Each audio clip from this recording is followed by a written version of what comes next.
सबसे बड़ा बहुत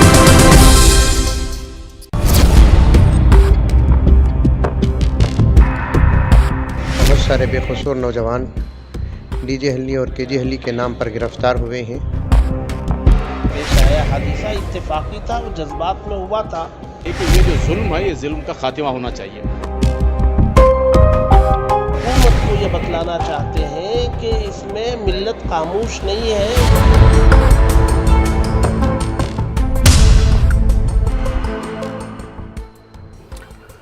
नाज़रीन आदाब, न्यूज़ 18 उर्दू में आपका इस्तकबाल है। मैं हूं मोहम्मद विसाल आजम और आप देख रहे हैं खबर खास।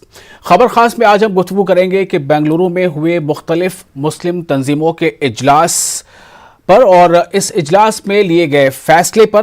दरअसल गुज़श्ता साल अगस्त महीने में तौहीन रिसालत के बाद हुए तशद्दुद और फिर तशद्दुद के बाद के मसाइल ने मुसलमानों की नींद हराम कर रखी है। लेकिन नाज़रीन, इससे पहले आइए एक नज़र डालते हैं 4 अहम खबरों पर।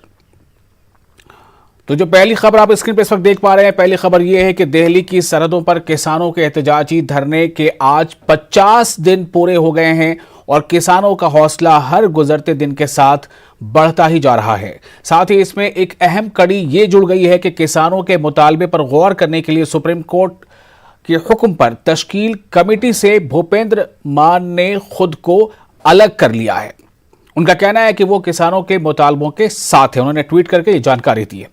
दूसरी अहम खबर है वो है असदुद्दीन ओवैसी के बारे में। जी हां, ऑल इंडिया मजलिस इत्तेहादुल मुस्लिमीन के लीडर असदुद्दीन ओवैसी, जिनके सियासी मुस्तकबिल पर या जिनके सियासी मकासद पर अक्सर और बेशतर सवालात उठते रहे हैं। अक्सर उनसे लोग ये सवाल पूछते हैं कि कहीं आप बीजेपी के बी टीम तो नहीं हैं। तो आज दरअसल जो साक्षी महाराज हैं, बीजेपी के लीडर हैं, सांसद हैं, उन्होंने एक ऐसा बयान दिया है कि बिहार में ओवैसी जी ने हमारी मदद की और हम चाहते हैं, हमें लगता है कि वो हमारी मदद बंगाल में भी करेंगे और उत्तर प्रदेश में भी करेंगे। तो इस बयान ने सुर्खियां बटोर ली हैं कि क्या वाकई जो साक्षी महाराज जो बात कह रहे हैं उसका मकसद सीधे तौर पे यही है, उसका मतलब सीधे तौर पे यही है कि ओवैसी की पार्टी या ओवैसी जो है वो बीजेपी की मदद करती है, वोटों का पोलराइजेशन होता है इस तरह से, या फिर ये असदुद्दीन ओवैसी जिस तरह से दावे करते रहे हैं कि ये जमहूरियत है और इस जमहूरियत में सबको हक है कि वो इंतखाब लड़े, हम और आप भी इंतखाबात लड़ सकते हैं। उनका कहना है कि उनका अपना एक एजेंडा है और अगर उनके एजेंडे के साथ जो लोग उनके साथ आते हैं तो ये उनकी मर्जी है। आगे बढ़ते हैं। तीसरी अहम खबर है वादी कश्मीर में शदीद सर्दी की लहर को लेकर। वहां शदीद सर्दी की लहर जारी। इससे पहले भी हमने आपको बताया था किस तरह से वहां पर 2012 के बाद से अब तक की सर्द तरीन रात गुजरी थी और अब भी वहां सर्दी का सितम लगातार जारी है और दर्जे हरारत -8.4 डिग्री तक वहां चला गया था। और हालात ये हैं कि शोर आफाक डल झील का बेशतर हिस्सा मुंजमद हो गया है, जम गया है और लोगों को बड़ी मुश्किल हो रही है शिकारा उसमें से गुजारने में। झील के कुछ हिस्से पर तो बच्चे खेलते हुए भी कई बार देखे गए। और जो चौथी और आखिरी खबर है वो आज का मौजू है, जिस मौजू पर आज हम गुफ्तगू करेंगे खास तौर से खबर खास में कि बेंगलुरु के जो मुसलमान हैं उनके सामने क्या अहम मसला है और क्या उन्होंने फैसला लिया है जो अभी एक रोज कबल उन्होंने एक मुख्तलिफ मुत्तहिदा महाज के तहत एक वहां इजलास किया था।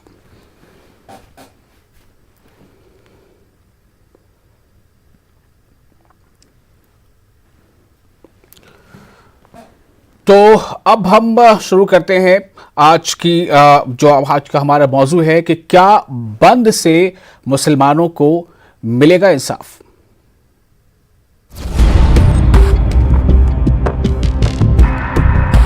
बहुत सारे बेकसूर नौजवान डीजे हल्ली और केजी हल्ली के नाम पर गिरफ्तार हुए हैं।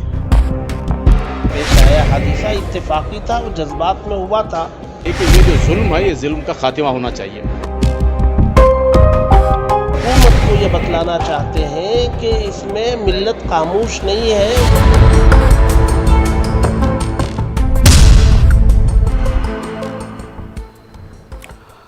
तो बेंगलुरु के मुसलमान जो हैं वो काफ़ी परेशान इस बात को लेकर हैं कि अगस्त महीने में पिछले साल यानी साल 2020 की बात है, जब अगस्त महीने में एक मामला आया था तौहीन रिसालत का, और उस मामले के बाद लगातार मुसलमानों की तरफ से ये मांग थी कि जो इसके खाती हैं, जो इसके कसूरवार हैं, जिम्मेदार, उनके खिलाफ कार्रवाई की जाए, उनके खिलाफ एक्शन लिया जाए। लेकिन जैसा कि उस वक्त बातें सामने आई थी कि इसमें बहुत ताख़ीर हुई, कोई कार्रवाई की नहीं गई, और नतीजे में जो नौजवानों में जो है एक इश्तियाल आया और उन्होंने वहाँ पर बहुत तोड़ फोड़ की, कई गाड़ियों को आग के हवाले कर दिया, और उसके बाद पुलिस वहां पहुंची, उसे हालात को काबू करने में फायरिंग भी करनी पड़ी। जो कुल मामला था, इस नतीजे में 4 लोगों की जानें भी चली गई थी, और उसके बाद जो हालात पैदा हुए, करीब 500 नौजवानों को गिरफ्तार किया गया, और 5 महीने अब होने को हैं, इतने लंबे अरसे से लगातार वो जेलों में कैद हैं। इनमें से ज़्यादातर पर UAPA के तहत मामला दर्ज किया गया है, और यही वजह है कि उनकी बेल नहीं हो पा रही है, जमानत नहीं हो पा रही है। इजलास इस बात को लेकर हुआ कि ये एक बड़ा मसला है, इस पर सैकड़ों बेगुनाह हैं जो जेलों में हैं, लेकिन ये जिस तरह से इसको हैंडल किया जा रहा है हुकूमत के ज़रिए से, वो बहुत बड़ा एक सवाल खड़ा करता है। और इसमें कई बेगुनाह और ऐसे भी लोग हैं जो अपने घर के इकलौते कमाने खाने वाले थे, वो तमाम लोग जेलों में बंद हैं इतने लंबे अरसे से। तो इस इजलास में कुछ अहम फैसला लिया गया है, हम आपको सुनाते हैं कि इजलास में जो शुरका थे वो क्या कहते हैं। शायद ये मुल्क के अंदर ये पहला मौका है कि एक हादसे को लेकर के एक साथ में करीब 500 नौजवानों को गिरफ्तार किया गया। इस हादसे के जो जिम्मेदार हैं उनको गिरफ्तार कर लेते हैं तो कोई फिक्रमंदी की बात नहीं है, लेकिन यहाँ तो एक साथ 500 नौजवानों को गिरफ्तार कर लेना और करीब 300 के नज़दीक, 300 से ज़ायद कह सकते हम, नौजवानों पर UAPA लगा देना, ये क्या अक्लमंदी की बात है। तो हमारा जो मुतालिबा है हुकूमत से ख़ास करके कि आप लोगों ने जिस तरह गिरफ्तारियाँ किए हैं और उसमें कितने ऐसे मज़लूम हैं जो आसानी से पहचाना जा सकता है कि घर में सोया हुआ एक बच्चा है उठा कर लेकर गए हैं, माइनर है बच्चा उसे उठा कर ले गए हैं, बड़ी उम्र के लोग हैं 80 साल 90 साल के उनको उठा कर लेकर गए हुए हैं। एक अजीब सी कैफियत इस वक्त बनी हुई है। तो हमारा कहना ये है कि ये जो जुल्म है, ये जुल्म का खात्मा होना चाहिए। 11 अगस्त को डीजेहल्ली में जो वाक़या पेश आया, हादिसा इत्तेफाकी था, वो जज्बात में हुआ था। उसके बाद जो रुख उसको देने की कोशिश की गई और जिस रुख पर इसको ले जाया गया वो काबिल अफसोस है। जाहिर सी बात है उस सिलसिले में जो कार्रवाइयाँ की जानी थी कानूनी, वो की जा रही थी, और आज जो है हम लोग उन कार्रवाइयों को और आगे की कार्रवाइयों के लिए उसको अवाम में लाया गया है। और हम हुकूमत को ये बतलाना चाहते हैं कि इसमें मिल्लत खामोश नहीं है, वो अब तक बंद कमरों के ज़रिए काम कर रही थी कानूनी, और अब उसको मंजर पर आकर के काम करने की ज़रूरत महसूस हुई तो आई। तो 22 तारीख को हम ये चाहते हैं कि मिल्लत पूरी जो है रज़ाकाराना तौर पर अपने कारोबार, तिजारत और दीगर मसरूफियात बंद करके अपना एहतजाज दर्ज करवाएं कि उस हादिसे में जो इत्तेफाकन पेश आ गया था, जो रुख पुलिस ने दिया है और बहुत बड़ी तादाद में मुसलमानों को गिरफ्तार किया और बेजा दफात उस पर लगा दी। बहुत सारे बेकसूर नौजवान डीजेहल्ली और केजीहल्ली के नाम पर गिरफ़्तार हुए हैं, उनकी अब तक रिहाई नहीं हुई है, और उनमें से 50 से ज़्यादा फ़ीसद बच्चों पर खामखा का UAPA एक्ट नाफिज होने वाला है। इसके दिफा में पुरअमन एहतजाज करने का फ़ैसला लिया गया है। इस सिलसिले में बहुत सारे हज़रात उलमाए किराम और ज़िम्मेदारान बेंगलुर तशरीफ़ लाए, और अल्हम्दुलिल्लाह ये जलसा कामयाब हुआ है। इंशाअल्लाह ताला आने वाली 22 तारीख़ को तमाम मुसलमान मुत्तफ़िक़ होकर पुरअमन एहतजाज करें, और उसका ये तरीक़ा है कि जिन जिन की दुकानें हैं वो तमाम अपनी दुकानों को बंद रखें, और जो अपनी दूसरी मसरूफ़ियात में रहते हैं उन तमाम मसरूफ़ियात को भी बंद कर दें, ताकि हुकूमत तक एक पैगाम पहुँचे कि मुसलमानों का दिल बहुत दुखी हुए और जुल्म के ख़िलाफ़ पुरअमन आवाज़ लगा रहा है। मुसलमानों का दिल बहुत दुखी है, जुल्म के खिलाफ पुरअमन आवाज़ लगा रहा है। इस तरह की उम्मीद इस जमहूरी मुल्क में, इस मुल्क के बाशिंदे और शहरी करते हैं और ये उम्मीद लगा रखी है कि हुकूमत तक जब हम अपने जज्बात, अपने एहसासात पहुंचाएंगे तो हमारे हक में शायद फैसला आएगा। इस ख़ास और हसास मौजू पर गुफ्तगू के लिए हमारे साथ कई ख़ास मेहमान हैं। मसूद अब्दुल कादिर साहब हैं, कन्वीनर हैं कर्नाटक मुस्लिम मुत्तहिदा महाज के। एडवोकेट सैयद इशरतुल्लाह हैं जो मेंबर हैं सेकुलर एडवोकेट फोरम के, और डॉक्टर कश्यप हैं कम्युनिटी लीडर हैं, समाज पर काफ़ी गहरी नज़र रखते हैं, और मुजम्मिल अहमद बाबू हैं स्टेट प्रेसिडेंट है बीजेपी माइनॉरिटी मोर्चा के। मैं सबसे पहले कर्नाटक मुस्लिम मुत्तहिदा महाज के कन्वीनर मसूद अब्दुल कादिर साहब आपके पास मैं ये सवाल लेकर आ रहा हूं कि ये पूरा मसला अब जो उसकी नौयत है, अब जो हालात हैं वो क्या हैं?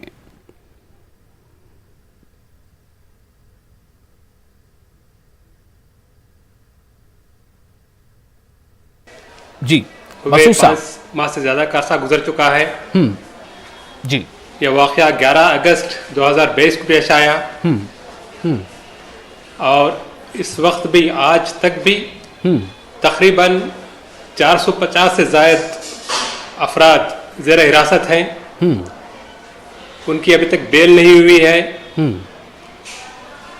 और ये ऐसे अफराद हैं कि उनके घरों का कोई पुरसान हाल नहीं है। जी, वो कमाते थे और अपने घरों को संभालते थे। आज उनके घरों की हालत अबतर है और इनमें से अक्सर मासूम हैं, बेकसूर हैं, बेगुनाह हैं और नाकर्दा गुनाह की सज़ा वो भुगत रहे हैं और आज भी जेल में हैं। और इनमें से तकरीबन हमारे इत्तलात के मुताबिक 200 से ज्यादा अफराद पर यूएपीए लगाया गया है। लेकिन सवाल ये पैदा होता है मसूद साहब, एक सवाल मेरा यहाँ पर ये है कि जब ये सब लोग बेकसूर हैं तो आखिर उस दिन तशद्दुद फूट कैसे पड़ा और कैसे इतनी गाड़ियों को नजर आतिश कर दिया गया? किस तरह से माहौल जो है बिल्कुल अफरा तफरी का हो गया था? कैसे हुआ ये सब कुछ?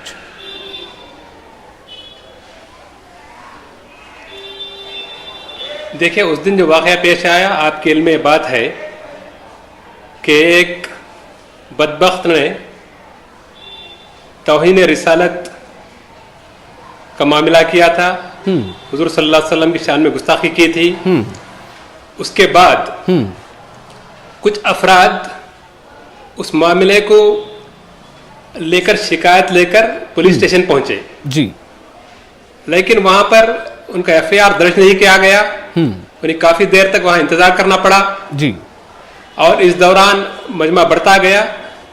उसके बाद शिकायत दर्ज करने से पहले पहले काफी मजमा वहां जमा हो चुका था और उसके बाद जो वाकया पेश आया, जो आतिशज़दनी का, चाहे वो गाड़ियों को जलाना हो या दूसरी प्रॉपर्टीज को जलाने का जो काम हुआ है जी, वो काम पुलिस का है कि वो तहकीक करे। वहां तकरीबन मैं समझता हूँ कि काफी बड़ा मजमा था जी। ये सारे लोग तो उसमें मुलविस नहीं थे। हो सकता है कि ऐसे मौके पर होता है बिलुमूम कि शरपसंद अनासिर इसमें शामिल हो जाते हैं और मौके का फायदा उठाते हैं जी। तो पुलिस का ये काम है कि शरपसंद कौन है उनके खिलाफ कार्रवाई करे जी। हम भी चाहते हैं कि जिसने खता की है, जिन्होंने जुर्म किया है, उनके खिलाफ कार्रवाई हो, ठीक है। लेकिन इसकी आड़ में मासूम नौजवानों को गिरफ्तार करना ये सही नहीं है, आपका कहना है। मैं बात करूं सीधे डॉक्टर कश्यप से, कम्युनिटी लीडर हैं। डॉक्टर कश्यप, मेरा आपसे सवाल ये है कि जिस तरह से मसूद अब्दुल कादिर साहब इस हालात के बारे में बता रहे हैं, आपका नजरिया क्या है? आप इस पूरे मामले को किस तरह देख रहे हैं?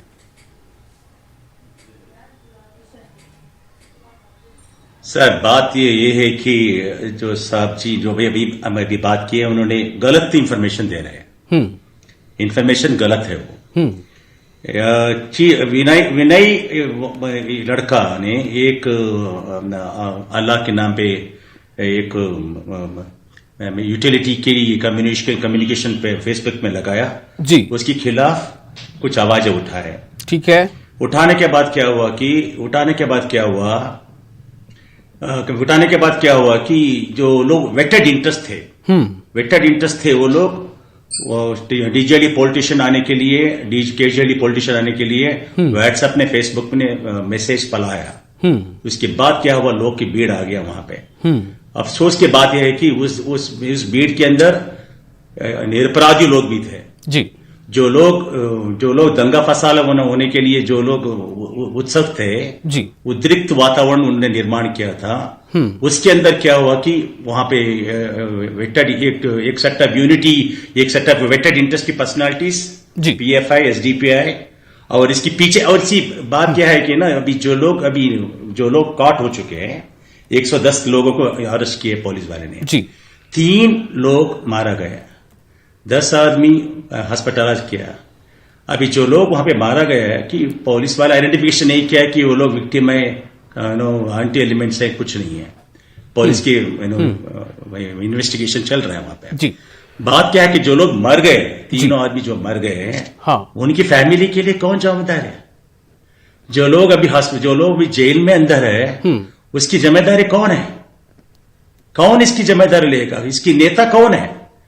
अभी पॉलिटिकल वेंडेटा के पीछे जो राजकीय षड्यंत्र चला, ये पूरा पॉलिटिकल वेंडेटा है। ये पूरा पॉलिटिकल वेंडेटा है। हमारे साथ मुजम्मिल अहमद बाबू हैं, स्टेट प्रेसिडेंट है बीजेपी माइनॉरिटी मोर्चा के। मुजम्मिल साहब, आप इस पूरे मौजू पर क्या राय रखते हैं? क्या जो अभी मसूद साहब कह रहे हैं और जो डॉक्टर कश्यप कह रहे हैं कि इसमें वेस्टेड इंटरेस्ट था, इसमें सियासत थी, लेकिन उसके नतीजे में बहुत सारे बेगुनाह भी जेलों में बंद हैं, 5 माह तकरीबन हो गए हैं, क्या आपको भी कभी इसका दर्द हुआ? बेशक ये बेशक दर्द जरूर होता है, क्योंकि बेगुनाह और मासूम इसमें फंसे हैं। मगर इब्तिदाई बात जो है, नबी करीम सल्लल्लाहु अलैहि वसल्लम की शान में जो गुस्ताखी किया, शायद उसका नाम नवीन है।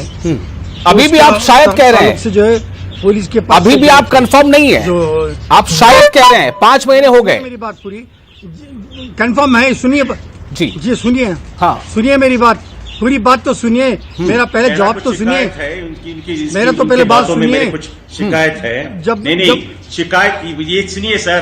अभी जो निरपराधी लोग को अरेस्ट किया, इसके बाद कौन, इसकी वजह कौन है, कौन नहीं है, वो तो बाद में। लेकिन इतना स्ट्राइक, इतना डीजीएलडी केजीएलडी की जो इंसिडेंट हुआ है, वो देश को पूरा फैला गया। The whole India was watching it.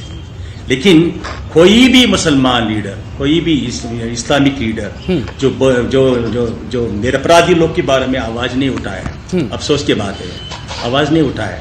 अभी बोल रहे हैं कि लोग अंदर चला गया, इनको कौन है? अभी कौन, किसी ने वकील को भी नहीं लगाया। They are all under the trial and base in the court, in the jail. Nobody is trying for and bail को लगाने के लिए किसी भी कोई भी सामने नहीं आए। पूछिए जो लोग वहां पे बैठे हैं, किसी ने बेल के लिए एप्लीकेशन लगाया, किसी वकील ने गया, पूछिए ना। मैं इस पे बात करता हूं, हमारे साथ एडवोकेट भी हैं शशतुल्लाह साहब, उनके पास भी जाऊंगा। मुजम्मिल साहब अपना दर्द बयां कर रहे हैं, मैं जरा उनकी पूरी बात सुन लेता हूं। जी मुजम्मिल साहब बोलिए। जी, तो जब वो कंप्लेंट देने के लिए गए तो थोड़े आदमी जमा हुए थे, जैसे जमीर अहमद खान साहब और रिजवान अरशद साहब जमा हुए तो भीड़ ज्यादा जम गई, 5 से 10 हजार तक भीड़ जम गई। तो तशद्दुद का माहौल हो गया जी। तो शरपसंदों की वजह ये थी कि इसमें जो है वो अखंड श्रीनिवास मूर्ति के साथ एक और एक कांग्रेस का आदमी था, वो बसवराज। तो इन लोगों के आपस के इख्तिलाफात का बेहतरीन मौका मिल गया, तो ये लोग दंगा फसाद कर दिए। तो इन दंगा फसाद में आगजनी हो गई, पत्थरबारी हो गई, सब सारी दुनिया जानती है। तो इसमें जो है जो तमाशबीन बने थे मासूम, ये भी फंस गए, जो शरपसंद थे ये भी फंस गए। तो इसमें जो भी NIA सब इंक्वायरी के लिए दे दिए हैं, इसकी वजह से जो सेक्शंस हैं, इसकी वजह से बेल मिलने में दुश्वारी हो रही है। लेकिन मुजम्मिल साहब, मैं आपसे सिर्फ ये जानना चाहता हूं कि जब आप अभी कैमरे पर न्यूज़ 18 उर्दू में ये इस बात को आप कबूल कर रहे हैं कि बेगुनाह भी इसमें फंस गए हैं, 5 महीने हो गए, आपकी सरकार वहां है, आपने क्या किया? जी नहीं, हम लोग कोशिश बाकायदा कर रहे हैं, क्योंकि NIA और जो और एक दूसरी एजेंसी जो इंक्वायरी कर रहे हैं, इनकी इंक्वायरी मुकम्मल होने तक जो है कुछ भी बेल के एप्लीकेशन मूव करने से भी जो कोर्ट भी खामोश है कि ये पहले इंक्वायरी का रिपोर्ट आ जाए, इसके बाद में जो है कार्रवाई की जाएगी। बल्कि हम लोगों को यकीन है और इसमें ये तशफ़ी भी है कि जरूर इन मासूमों के साथ इंसाफ होगा और इंसाफ तो इन मासूमों को अगर जेल से आने में ताखिर होती है तो बीजेपी माइनॉरिटी मोर्चा ने इनके घरों पर क्या कोई राहती सामान पहुंचाया, इनकी खबरगिरी की? जो अकेला कमाने वाला था बेगुनाह जेल में फंस गया, 5 महीने से उसके घरों में चूल्हा जल रहा है कि नहीं? क्या आपने कभी दौरा किया? क्या आपकी टीम ने कभी जाकर उनकी मदद की? नहीं, बाकायदा टीम गई थी, दौरा भी की, दौरा करके बाद में मालूम भी हुआ कि भाई इन लोगों के वाकई परेशान हाल है ये, तो इसलिए हम लोग भी कोशिश में लगे हुए हैं कि इनको जल्द से जल्द बरी कर दिया जाए। ठीक है, अब मैं इस मामले के पहलू जो एक सेक्युलर एडवोकेट फोरम है उसके मेंबर है एडवोकेट सैयद इशरतुल्लाह साहब, कश्यप साहब का कहना है कि कोई भी मुस्लिम लीडर ने ये कोशिश नहीं की कि इनको बेल मिल सके।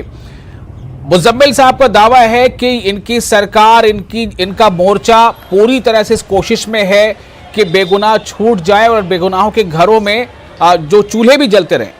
मैं आपसे जानना चाहता हूं किस हद तक आप इस मौजू पर नजर रख रहे हैं और क्या है इसकी कानूनी नौयत?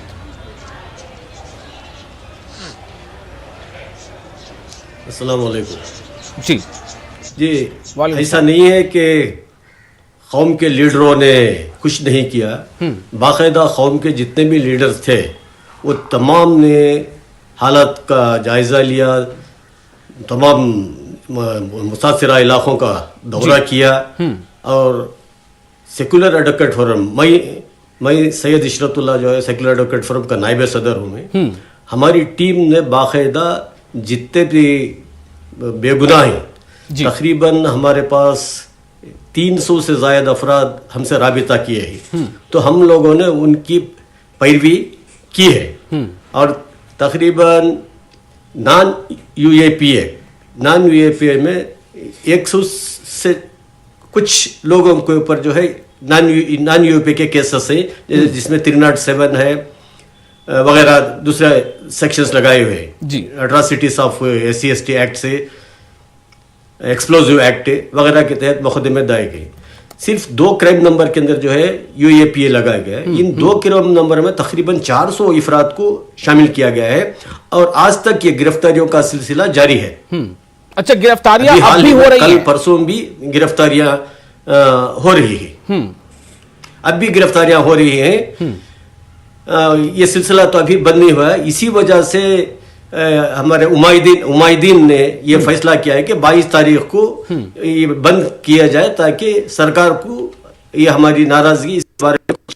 तो क्या मुजम्मिल साहब को भी बड़ा दर्द है इस पूरे वाकये का? उन्होंने अभी कैमरे के सामने कबूल किया है। मुजम्मिल साहब भी क्या इस पुरअमन एहतजाज में आपका साथ दे रहे हैं?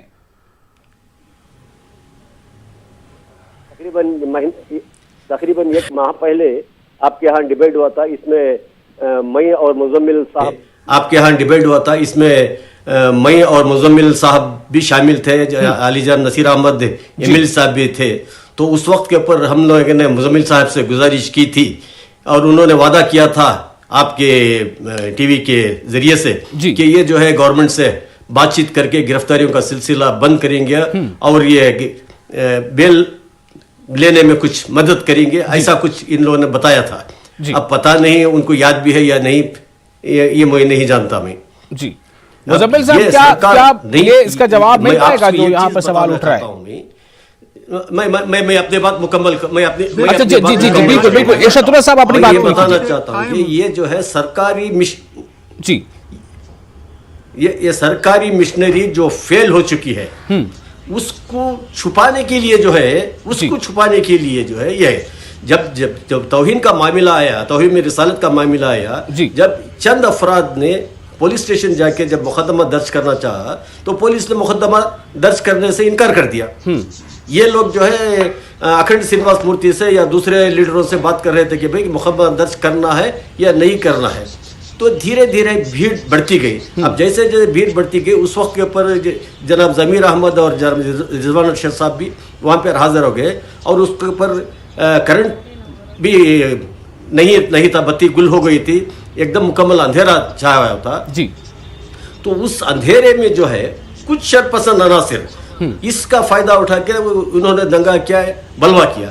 आज इसकी सजा जो है क्या ये जो है कॉन्स्टिट्यूशनल हमारा हक है कि हम लोग जो है हम प्रोटेस्ट करें, ये कानून इजाजत देता है, हमारा दस्तूर इजाजत देता है कि हमारी जो भी जो हमको जो आई मीन जी जी जो तौहीन के रिसालत का जो उसका जो पोस्ट आया था उसकी वजह से जो तकलीफ हम हुई उसको हम लोग जो है प्रोटेस्ट करने के लिए आए थे। क्या क्या प्रोटेस्ट करने का हक नहीं है क्या? प्रोटेस्ट तो कर सकते हैं। अब जो है ऐसे प्रोटेस्ट करने के बहुत से वाक़यात हुए हैं जहां के ऊपर दंगा हुआ है। क्या उन तमाम दंगों में यूएपीए का इस्तेमाल हुआ है? क्या उन तमाम दंगों में यूएपीए का इस्तेमाल हुआ है और 500 के करीब लोग गिरफ्तार किए गए? ये बहुत अहम सवाल है। सवाल इस बात को भी लेकर है कि माइनॉरिटी मोर्चा का टैग लेकर घूम रहे मुजम्मिल साहब, आपने कितने लोगों को बेल दिलवाया? ये सवाल आपसे है। आप अक़लियती मोर्चा के सेल के आप सदर हैं, रियासती सदर हैं, आपसे सवाल पूछा जा रहा है। देखिए हम मेरा कुछ सवाल है सर, मैं और हमारे अजीम साहब सब मिलके मेरा कुछ सवाल है, कुछ पूछना चाहता हूं। बिल्कुल, मैं आ रहा हूं आपके पास डॉक्टर कशिश साहब। जी बोलिए, मुजम्मिल साहब बोलिए। जी हाँ जी मुजम्मिल साहब रिलीज करवाए थे। अभी भी कोशिश जारी है कि हम लोग हमारे 15-20 से ज्यादा आदमियों को उसी वक्त जब दंगा फसाद हुए थे तब डीसीपी से कमिश्नर से बात करके आज जनाब अजीम साहब जो माइनॉरिटी कमीशन के चेयरमैन हैं वो और मैं हम सब मिल के हमारी टीम जो रिलीज कराए थे चंद आदमियों को। मगर अभी भी कोशिश जारी है कि जैसे ही इंक्वायरी खत्म होगी तो इंशाल्लाह जरूर इनको रिलीज कराने में बीजेपी का माइनॉरिटी मोर्चा की तरफ से पूरा ताउन रहेगा। गिरफ्तारियां लगातार जारी। डॉक्टर कश्यप कुछ कहना चाह रहे हैं? डॉक्टर कश्यप, मैं थोड़ा बहुत कम वक्त रह गया, बोलिए। अभी देखिए सर, अभी मैं एक चीज बोला, ये डीजीएलडी और केजीएलडी की जो दंगा फंसा हुआ है ये माइनॉरिटी लोगों के लिए आंखों खोलना है, अंदर के आंखों खोल के देखना है हकीकत क्या है जी। जो वेटेड इंटरेस्ट की जो लोग राजकीय तंत्र पे, राजकीय नीति पे जो लोग जो निरपराधी लोग को बुला के उनको प्रोवोकेशन करके उनको इन्वॉल्वमेंट करके उनके हाथों से एंटी सोशल एलिमेंट बना के उनके हाथों से पुलिस को मार के स्टेशन को मार के सब कुछ करने के बाद ये लोग अपनी आंखों को खोलना है, खोल के अभी देखिए सर, अभी ये करेंगे, बीजेपी माइनॉरिटी सेल करेगा, कांग्रेस माइनॉरिटी सेल करेगा, ये पूरा कहानी है, स्टोरी है, हकीकत नहीं है। मुझे लगता है कि आपने एक बहुत काम की बात यहाँ पर कही है। तमाम लोगों ने अपने अपने तौर पर, मैं माजरत चाहूंगा अगर किसी को मैं वक्त कम दे पाया हूं, लेकिन ये असल मामला ये है कि एक सवाल यहाँ उठ रहा है कि क्या इससे पहले जितने भी कहीं या जहां भी कहीं इस तरह के फसाद या दंगे हुए हैं तो क्या 500 लोगों के खिलाफ यूएपीए लगाया गया है? अगर सिर्फ ये बेंगलुरु में हुआ है तो क्यों? क्या यहाँ पर इम्तियाजी रवैया अख्तियार किया जा रहा है? दूसरा अहम सवाल ये भी है कि अब जो मुख्तलिफ मिली तंजीमों ने ये फैसला किया है कि वो 22 जनवरी को बंद बनाएंगे और तुरंत बंद बनाएंगे ताकि जो है सरकार पर एक दबाव बने। सवाल ये पैदा होता है कि कहीं फिर कोई ऐसी बात सामने ना आ जाए। इसमें बहुत मोहतात रहना होगा, लेकिन जमहूरी हक हासिल है उसका इस्तेमाल भी ज़रूरी है। बहुत शुक्रिया तमाम लोगों का इस खास मौजू पर हमारे साथ देने के लिए। मुझे दीजिए इजाज़त। आदाब।